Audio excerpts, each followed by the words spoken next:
Hello students, welcome to science institute. हाँ तो भाई, हमने कल कहाँ तक पढ़ा था? हमने कल पढ़ा था तंत्रों के गुण। तंत्रों के गुण में हमने दो प्रकार के गुण पढ़े थे। कौन कौन से गुण होते हैं भाई? एक तो होते हैं मात्रात्मक गुण और कौन से मात्रा स्वतंत्र गुण, जिसके बारे में हमने काफी कुछ पढ़ लिया था। कुछ एग्जाम्पल भी पढ़े थे कि किस प्रकार के गुणों को तो मात्रात्मक गुण बोला जाएगा और किस प्रकार के गुणों को मात्रा स्वतंत्र गुण बोला जाएगा। ठीक, हम आज बात करेंगे तंत्र की ऊष्मागतिक अवस्था। तंत्र की ऊष्मागतिक अवस्था। और मैंने आप लोगों से रिवाइज करने के लिए कहा था ना भाई, सब करके आए होंगे। और आज बड़े ही ध्यान से पढ़ना, बहुत बेसिक है आज के लेक्चर में। तंत्र की ऊष्मागतिक अवस्था देखो होती क्या है। इसके अंदर हम चार तरह के वेरिएबल को काम में लेंगे। कौन कौन से वेरिएबल भाई? एक तो होगा प्रेशर मतलब P, उसके बाद में आयतन, उसके बाद में ताप, उसके बाद में C मतलब रासायनिक संगठन। रासायनिक संगठन का मतलब होता है केमिकल कंपोजिशन। अब होता क्या है, क्योंकि इनके बारे में तो जानते हैं, इसके बारे में पहले जान लेते हैं। देखो ये एक प्रकार की सांद्रता होती है। सांद्रता क्या होती है भी आप लोगों को पता है, लेकिन ये एक विशेष प्रकार की सांद्रता, मतलब इसमें किसी भी पदार्थ की सांद्रता को परसेंटेज में प्रदर्शित किया जाता है। कैसे करेंगे परसेंटेज में प्रदर्शित? माना कि मैंने कोई भी विलयन लिया, ये ए और बी पदार्थों का मैंने एक विलयन लिया। इसमें सपोज करो इसकी कोई ना कोई मात्रा कितनी उपस्थित है, x1 मात्रा उपस्थित है और इसकी कितनी मात्रा उपस्थित है, x2 मात्रा उपस्थित है। तो इसकी अमाउंट को, मतलब अगर मैं इसकी मात्रा को प्रतिशत में, परसेंटेज में प्रदर्शित करता हूं, तो उसी चीज को क्या कहते हैं, केमिकल कंपोजिशन। मतलब कुल विलयन में ये जो A है ये कितना प्रतिशत उपस्थित है, साथ ही ये जो B है वो कुल विलयन में कितना प्रतिशत उपस्थित है, उस चीज को कहा जाता है रासायनिक संगठन। तो ये चार तरह की चीजें हम काम में लेंगे किसी भी तंत्र की ऊष्मागतिक अवस्था प्रदर्शित करने के लिए। ठीक है भाई, देखो अब होती क्या है समझते हैं। माना कि मैंने एक तंत्र A लिया, उसके लिए मैंने दाब का मान फिक्स कर दिया P1, आयतन कर दिया V1 और ताप कर दिया T1 और रासायनिक संगठन कर दिया C1। जैसे ही मैं इन चारों को कांस्टेंट करता हूं, निश्चित करता हूं, तो इस स्थिति को एक तंत्र की ऊष्मागतिक अवस्था कहा जाता है। मतलब इस समय ये जो एक तंत्र है वो किसी न किसी एक निश्चित स्थिति में होता है, किसी निश्चित बिंदु पर होता है। अब देखो ये बात आप लोगों को ऐसे समझ में बिल्कुल नहीं आई होगी कि क्या चीज है, कैसे स्थिर हो गया, कैसे एक बिंदु पर कांस्टेंट हो गया। तो इसे एक एग्जांपल से समझते हैं। ये माना कि मैंने x y z ले लिया। अब देखो इतनी सी मैथमेटिक्स तो सबने पढ़ी है। ये माना कि x, ये y और ये क्या हो गया, z। मैं 3D में किसी पॉइंट पर बात करता हूं। माना कि मैंने यहाँ पर कोई पॉइंट लिया, अब यहाँ पर तो लगा तो नहीं सकता मैं, तो मैंने कहां पर माना भाई, यहाँ पर मैंने एक पॉइंट मान लिया। सपोज करो माना इसके जो निर्देशांक है वह कितने हैं, x1, y1, z1, इसके मैंने निर्देशांक मान लिए, कोऑर्डिनेट मान लिए। अब इनका मतलब क्या है, अगर मैं x को, y को, z को अगर मैं नहीं बदलता हूं, कांस्टेंट रखता हूं, तो क्या इस पॉइंट की जो जगह है, जो इसकी स्थिति है, क्या वो बदल सकती है क्या?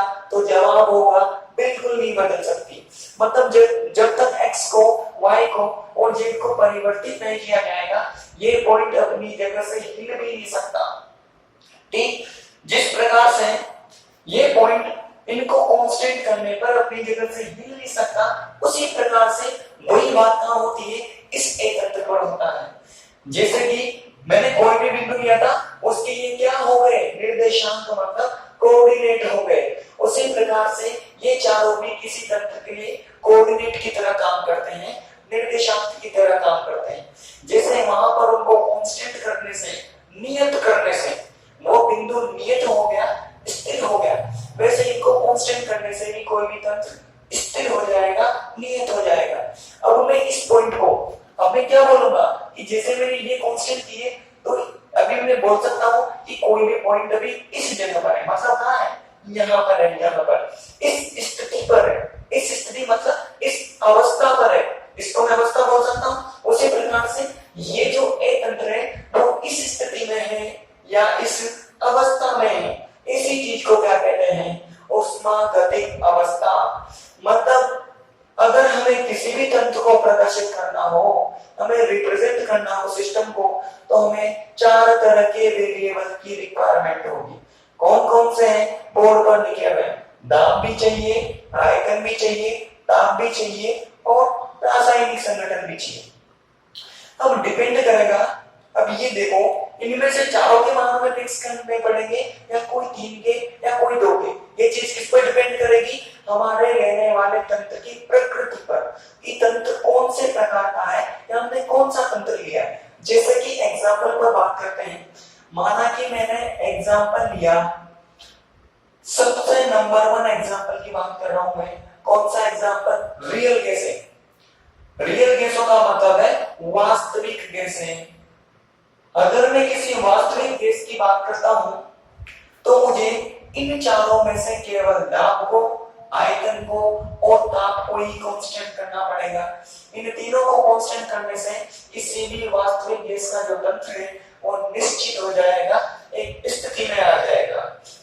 कैसे आएगा ये देखो भाई, आप जानते हैं ये कौन सी समीकरण की पालना करती है, अरे बोलो, P plus A upon B square, B minus P बराबर आर टी।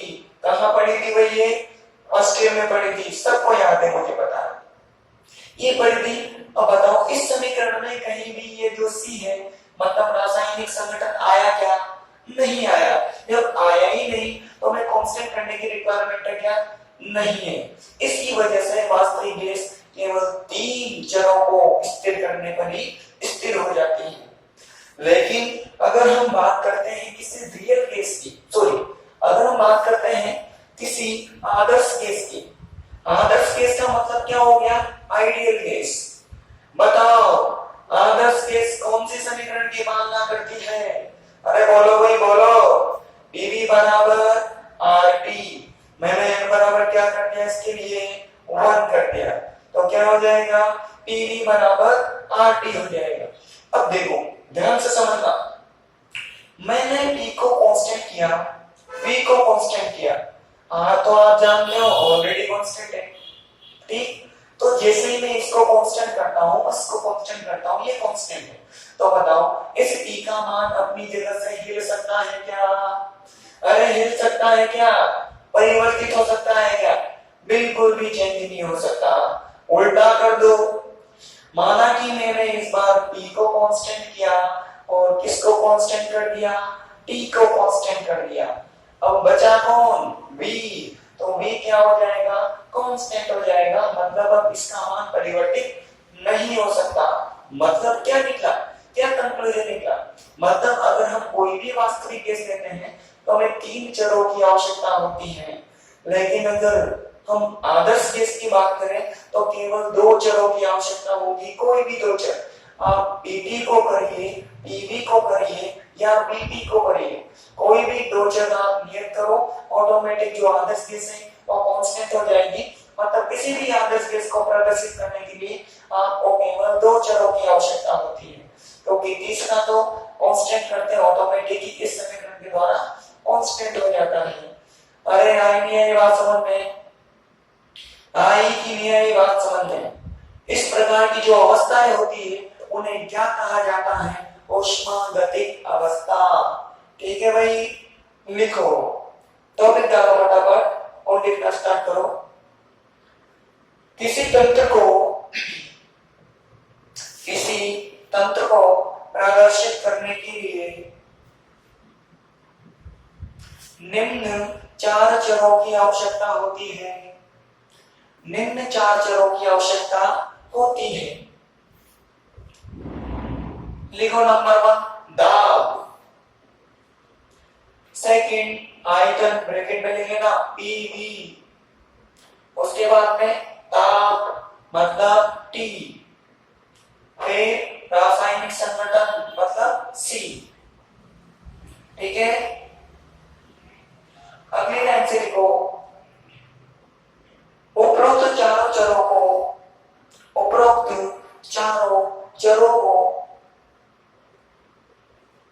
नियत करने पर, उपरोक्त चारों चरों को नियत करने पर तंत्र नियत हो जाता है, तंत्र नियत हो जाता है। इसे तंत्र की ऊष्मागतिक अवस्था कहते हैं, इसे तंत्र की ऊष्मागतिक अवस्था कहते हैं। एग्जाम्पल लिखो भाई, किसी वास्तविक गैस को प्रदर्शित करने के लिए, किसी वास्तविक गैस को प्रदर्शित करने के लिए दाब, आयतन, ताप की आवश्यकता होती है, दाब, आयतन, ताप की आवश्यकता होती है। दूसरा एग्जाम्पल लिखो, किसी आदर्श गैस को प्रदर्शित करने के लिए केवल दो चरों की आवश्यकता होती है, केवल दो चरों की आवश्यकता होती है, क्योंकि तीसरा चर PV बराबर RT समीकरण के द्वारा, क्योंकि तीसरा चर PV बराबर RT समीकरण के द्वारा नियत हो जाता है, नियत हो जाता है। अगली लाइन से लिखो, सामान्यतः IUPAC के अनुसार, सामान्यतः IUPAC के अनुसार दाब तथा ताप स्वतंत्र चर, दाब तथा ताप स्वतंत्र चर, जबकि आयतन परतंत्र चर कहलाता है, जबकि आयतन परतंत्र चर कहलाता है। अभी देखो IUPAC ने बोल दिया मतलब बोल दिया, ये तो शुरू से जानते हैं क्या क्लास है। तो IUPAC इनको स्वतंत्र मानती है और इसको क्या मानती है, परतंत्र मानती है। ठीक है भाई, ये हो गई हमारे तंत्र की ऊष्मागतिक अवस्था। अब हमारा अगला टॉपिक बहुत ही ज्यादा इंपॉर्टेंट है, ध्यान से समझना, क्योंकि ये अगर ये समझ में नहीं आएगा तो पूरी ऊष्मागतिकी में आपको ये परेशान करेगा। ठीक है, देखो भाई हमारा अगला टॉपिक है ऊष्मागतिक प्रक्रम, ऊष्मागतिक प्रक्रम। क्या होता है ऊष्मागतिक प्रक्रम? पहले तो डेफिनेशन पर विचार करते हैं और उसके बाद में हम आगे बढ़ेंगे। देखो ऊष्मागतिक प्रक्रम का मतलब है कोई भी तंत्र ए मानते हैं, माना कि मैंने कोई तंत्र ए माना, ठीक, सपोज करो ये मैंने क्या माना हो, गैस। अगर मैं गैस की बात करता हूं कोई भी हो सकती है, मैंने माना एक वास्तविक गैस की बात कर रहा हूं, माना कि ये जो एक तंत्र है अभी किसी समय इसकी जो अवस्था है वह कितनी है, P1, V1 और T1 है। माना कि ये तंत्र इस समय इस अवस्था में है, अब ये जो एक तंत्र है अब किसी दूसरी अवस्था में जाना चाहता है। दूसरी मतलब अगर यहाँ दाब P1 है तो यहाँ P2 हो जाएगा, आयतन B2 हो जाएगा और दाब क्या हो जाएगा भाई, T2 हो जाएगा। माना कि ये यहाँ पर है और ये यहाँ पर जाना चाहता है, मतलब ये तंत्र एक अवस्था से दूसरी अवस्था में परिवर्तित होना चाहता है। तो इस तंत्र के द्वारा यहाँ से यहाँ तक का जो रास्ता तय किया जाएगा, मतलब जिस रास्ते के द्वारा ये एक अवस्था से दूसरी अवस्था में परिवर्तित होगा, उसी रास्ते को कहा जाता है ऊष्मागतिक प्रक्रम। ठीक, कोई भी तंत्र जब एक अवस्था से दूसरी अवस्था में बदलता है तो जिस रास्ते के द्वारा बदलता है उसी रास्ते को क्या कहते हैं, हम ऊष्मागतिक प्रक्रम कहते हैं। आई बात समझ में आ गई होगी। ठीक, अब देखो ऊष्मागतिक प्रक्रम अलग अलग प्रकार के होते हैं, हम एक एक पर डिटेल में बात करेंगे। सबसे पहले जो हमारा प्रक्रम है वो है समतापी प्रक्रम। अब इसका नाम ही इसकी डेफिनेशन बताना है। समतापी का मतलब क्या हो गया, सम मतलब एक जैसा, ताप मतलब ताप, मतलब एक जैसा था, सेम टेम्परेचर। अगर मैं ताप को कर दूं कांस्टेंट, अगर मैं ताप को कर दूं कांस्टेंट, तो बताओ इसका अवकलन मतलब इसमें जो परिवर्तन है और मुझे कितना मिलेगा, हमेशा कितना मिलेगा, dt मिलेगा। मतलब जिस भी प्रक्रम में आपको dt बराबर 0 नजर आएगा उसे कौन सा प्रक्रम बोलोगे आप, समतापी प्रक्रम बोलोगे। ठीक, ये इसकी पहली प्रॉपर्टी होगी। दूसरी प्रॉपर्टी की तरफ चलते हैं। क्या आप जानते हो Cv बराबर, अरे बोलो बोलो, Cv बराबर dE अपॉन dt। यहां से अगर मैं dE का मान निकालूंगा तो मुझे क्या मिलेगा भाई, Cv dt। आपको पता है dt 0, ये गया, इसको भी तो साथ में लेकर जाएगा, ये भी गया, तो मतलब यहां से क्या आ जाएगा, dE बराबर भी क्या आ जाएगा, 0 आ जाएगा। तो दूसरी प्रॉपर्टी क्या मिल गई हमें कि dt भी 0 और dE भी 0 होता है। अगली प्रॉपर्टी पर बात करते हैं। आप जानते हो Cv बराबर dH अपॉन dt, ये तो होगी स्थिर आयतन पर। जब स्थिर आयतन की बात करते हैं तो ऊष्मा किसमें प्रदर्शित की जाती है, आंतरिक ऊर्जा में। जब हम स्थिर दाब की बात करते हैं तो ऊष्माएं में प्रदर्शित की जाती है dH में। अगर आपको नहीं पता इनके बारे में तो टेंशन मत लो, इसी यूनिट में हम आगे इनको डिराइव करेंगे, सोल्व करेंगे, तो हमें तब इनके बारे में पता लग जाएगा। फिलहाल आप ध्यान रखियो। तो यहां से अगर हम dH बराबर निकालेंगे तो क्या हो जाएगा भाई, Cv dt। अब ये वहां पर 0 तो ये भी गया क्योंकि इसको भी लेकर जाएगा, तो dH बराबर भी क्या मिलेगा हमें, 0 मिलेगा। मतलब क्या हुआ, क्या कंक्लूजन निकला कि समतापी तंत्रों में dt भी 0, dE भी 0, dH भी 0, किसी में भी परिवर्तन नहीं होता। ये तीनों जहां भी नजर आ जाए उस तंत्र को कौन सा तंत्र, सॉरी उस प्रक्रम को कौन सा प्रक्रम बोलोगे आप, समतापी प्रक्रम बोलोगे। आई नहीं आई बात समझ में, अरे आई नहीं आई। ये हो गया हमारा पहला प्रक्रम या पहला प्रोसेस। दूसरे प्रोसेस की तरफ चलते हैं। दूसरे प्रोसेस का नाम है समदाबी प्रक्रम। अब समदाबी प्रक्रम ये भी अपने नाम से क्या बता रहा है, इसकी डेफिनेशन क्या हो गई भाई, सम का मतलब एक, दाब का मतलब दाब, एक जैसा दाब। वापस मैंने पी को क्या कर दिया, कांस्टेंट कर दिया। जैसे ही पी को कांस्टेंट करूंगा तो dp बराबर मतलब जिसका अवकलन है और मुझे क्या मिलेगा, dp बराबर हमेशा मुझे क्या मिलेगा, 0 मिलेगा। मतलब जिस भी प्रक्रम के अंदर आपको क्या नजर आए, dp बराबर 0, उसे कौन सा प्रक्रम बोलोगे भाई, समदाबी प्रक्रम बोलोगे। आई कि नहीं आई बात समझ में, ठीक है। ये हमारे हो गए दो प्रक्रम खत्म। अगले पर हम इनके बारे में बात करेंगे। पहले इनके बारे में लिखो। सबसे पहले इसकी डेफिनेशन लिखो भाई, ऊष्मागतिक प्रक्रम में लिखो, जब कोई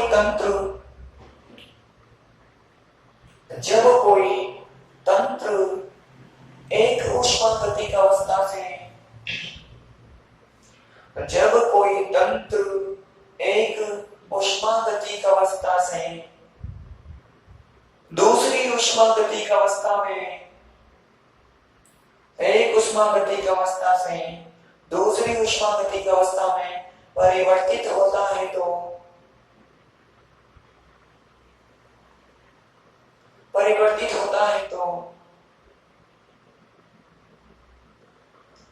तंत्र द्वारा तय किया गया पथ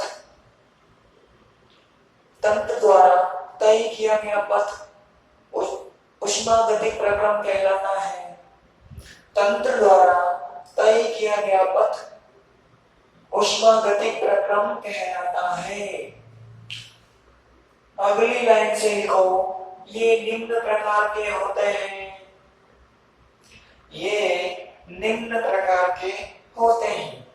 नंबर 1 समतापी प्रक्रम। लिखो इसके अंदर वह प्रक्रम जो स्थिर ताप पर संपन्न होता है,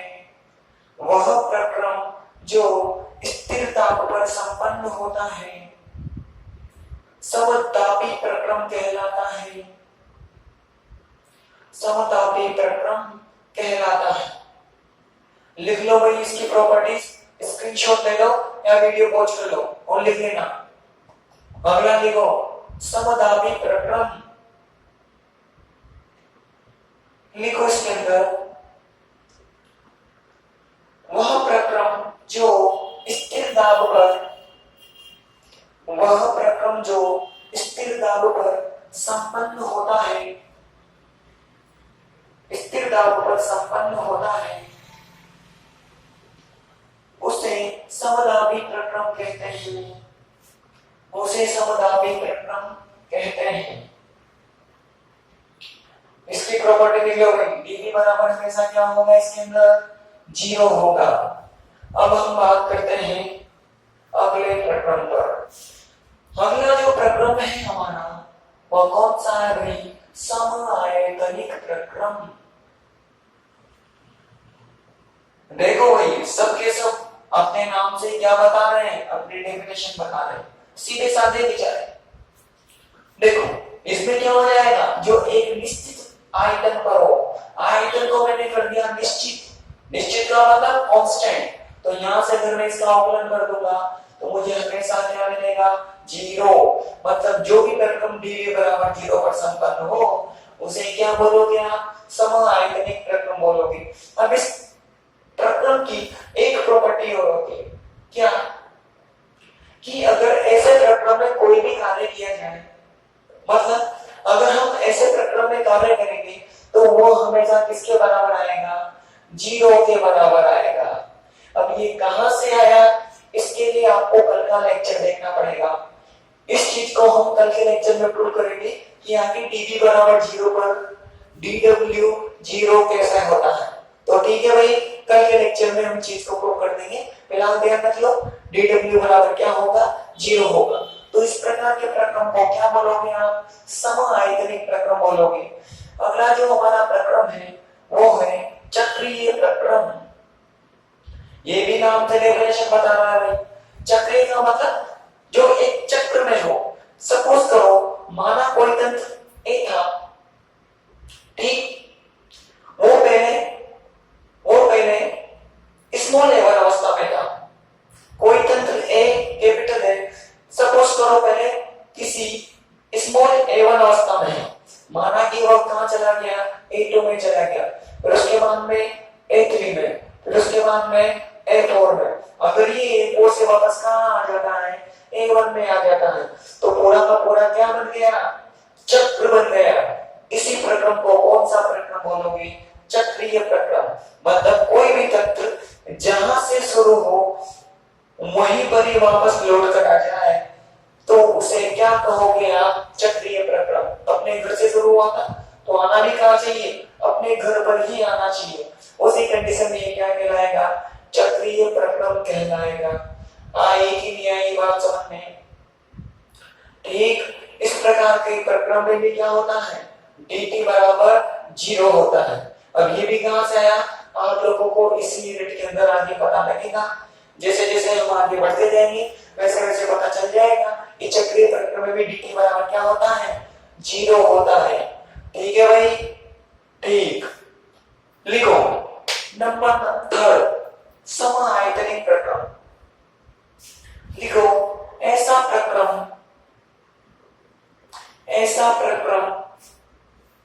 जो समान आयतन पर संपन्न होता है, समान आयतन पर संपन्न होता है, समआयतनिक प्रक्रम कहलाता है, समआयतनिक प्रक्रम कहलाता है। प्रॉपर्टीज ले लो इसकी। अगला लिखो चक्रीय प्रक्रम। लिखो ऐसा प्रक्रम जिसमें तंत्र अनेक प्रावस्थाओं से गुजरता हुआ, ऐसा प्रक्रम जिसमें तंत्र अनेक प्रावस्थाओं से गुजरता हुआ पुनः प्रारंभिक प्रावस्था में लौट आता है, पुनः प्रारंभिक अवस्था में लौट आता है, उसे चक्रीय प्रक्रम कहते हैं, उसे चक्रीय प्रक्रम कहते हैं। ये डायग्राम बना लो, आप लोगों को अच्छे से समझ में आ जाएगा। साथ में इसकी प्रॉपर्टी लिख लो। इसमें dd बराबर हमेशा क्या होगा, ऑलवेज कितना होगा, 0। ठीक है भाई, नोट कर लो जल्दी से। और हम पढ़ते हैं आगे वाले प्रक्रमों पर। हमारा जो अगला प्रक्रम है वो है रुद्धोष्म प्रक्रम। अब इसके बारे में भी आप लोगों ने 11th क्लास में पढ़ लिया होगा भाई, हो सकता है कुछ बच्चे भूल गए हो। देखो भाई, हमारा जो अगला है मतलब पित्त, कौन सा होगा भाई, रुद्धोष्म प्रक्रम हो जाएगा, रुद्धोष्म प्रक्रम। और इसमें क्या होता है, ऐसा प्रक्रम जो निश्चित ऊष्मा पर संपन्न होता है, मतलब जिसमें Q का मान हमेशा क्या चले, कांस्टेंट चले, उसकी ऊष्मा में किसी प्रकार का कोई परिवर्तन ना हो। तो यहां से इसका जो परिवर्तन है या इसका जो अवकलन है वो मुझे क्या मिलेगा, हमेशा 0 मिलेगा। मतलब जिस भी प्रक्रम में d के बराबर 0 दिख जाए, आंख बंद करके बोल दो कि वो कौन सा प्रक्रम है, रुद्धोष्म प्रक्रम है। ठीक है भाई, लिखो इसको। भाई देखो इसकी डेफिनेशन रुद्धोष्म प्रक्रम की, ऐसा प्रक्रम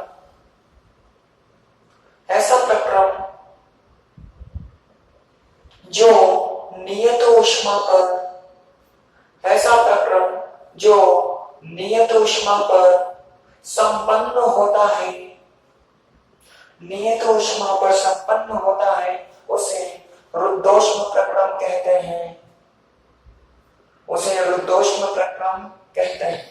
और इसकी प्रॉपर्टीज क्या होती है भाई, लिख लो बोर्ड से। क्यों हमेशा क्या चलेगा, कांस्टेंट। तो d के बराबर क्या हो जाएगा, 0। ठीक, अगले वाले प्रक्रमों की ओर चलते हैं। क्या कहते हैं वो हमसे, हमारा जो छठा है, सिक्स्थ नंबर का है, वो है उत्क्रमणीय प्रक्रम। और उसके बाद का आने वाला है अनुत्क्रमणीय प्रक्रम। अब जैसे ही मैंने ये दोनों वर्ड लिखे होंगे, आप लोग सोच रहे होंगे कि ये तो हम पहले से ही जानते हैं। पहले से जानने मतलब हमने बहुत अच्छे से पढ़ा इनको, कहां पर, 11th क्लास में। ये तो 11th क्लास से हमारे लिस्टेड आ रहे हैं। लेकिन ये वो चीज नहीं है जो आप लोग समझ रहे हो। यही तो समस्या है बच्चों की, इनको गलत चीजें समझ लेते हैं। गलत का मतलब है, हालांकि इनकी मीनिंग वही है, इसका मतलब जो दोनों दिशाओं में चले, इसका मतलब जो एक दिशा में चले, लेकिन थोड़ा सा डिफरेंट है। और डिफरेंस क्या है उससे आप लोगों को बड़े ध्यान से समझना है। और ये दोनों प्रक्रम में बार बार काम आएंगे, पूरी यूनिट में बार बार परेशान करेंगे। इस वजह से बड़े ध्यान से समझना इन दोनों तंत्रों को। और ये बहुत ही ज्यादा इंपॉर्टेंट है, जिनमें कभी कभी एग्जाम में डिफरेंस भी पूछा जाता है, तो वो सारा पढ़ेंगे। लेकिन पहले इनको पढ़ने के बाद में, तो इसको हम कल पढ़ेंगे। बहुत इंपॉर्टेंट चीजें कल स्टार्ट करेंगे हम। ठीक है भाई, हमारी कल वीडियो नहीं आई थी, उसके लिए हम सॉरी बोलते हैं आपसे। लेकिन आगे से ऐसा नहीं होगा। डेली जैसा कि हमने आपको वादा किया है, प्रॉमिस किया है, डेली चैनल पर 3 बजे हमारी वीडियो अपलोड होगी।